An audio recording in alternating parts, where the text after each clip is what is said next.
Market আপে যাবে, দিয়ে আমরা ডিপ্রেশনে চলে যাই। তাহলে আমি কি ভুল নাকি, আমি কি জানি না নাকি, আমি কিছু শিখলাম না নাকি, তাহলে কি প্রবলেম নাকি, এরকম আমাদের মনে হয় না? কিছুই নয়।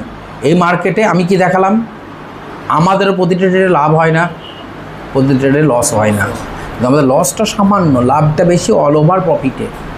আচ্ছা স্যার, আমি একটা কথা বলছিলাম, এখানে যে মানে ভলিউমের যে গ্রিন ক্যান্ডেলটা যেটা আছে, ভলিউমের যে এটা গ্রিন ক্যান্ডেল আছে, গ্রিন ক্যান্ডেল তো অনেক হাই আছে, তারপরেরটা রেড ক্যান্ডেল কেন হয়ে গেল? এটা ভলিউমে গ্রিন ক্যান্ডেল আছে, এই যে এটা হ্যাঁ এটা অনেক হাই আছে, তারপরে এটা রেড ক্যান্ডেল কেন হলো? দেখো এটা ভলিউম, না না ঠিক আছে, ওকে কোয়েশ্চেন করে জানি।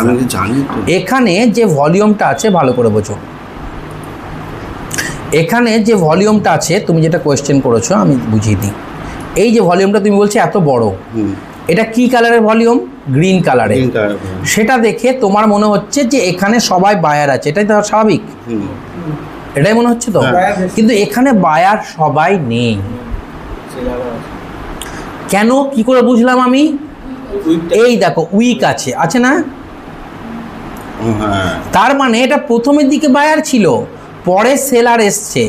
এবারে যেহেতু ক্যান্ডেল গ্রিন কালারের, সেই জন্য ভলিউমও গ্রিন কালারেরই হবে।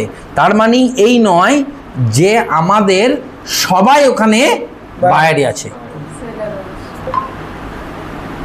জয়ী কে হয়েছে? যেমন ভোটে জয়ী হলো, কে জয়ী হলো? বিজেপি। কিন্তু সবাই কি বিজেপি ভোট দিয়েছে? তার মধ্যে অন্যও আছে, জয়ী ওরা, গেন করেছে ওরা। তার মানে এখানে সেলারের থেকে বায়ার বেশি আছে, কিন্তু সেলারও আছে। তার মানে ভলিউম ওটা মানে এমন নয় যে শুধু বায়ার আছে। এরপরে কি মার্কেট, এই যে তারপরে ক্যান্ডেলটা কি বানিয়েছে? রেড বানিয়ে দিয়েছে।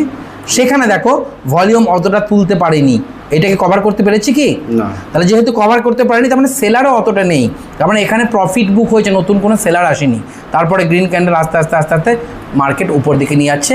এবং দেখো এই দেখো তোমরা যেটা বলেছিলে মার্কেট ডাউনে যাবে, দেখো আপে যাচ্ছে, যাচ্ছে।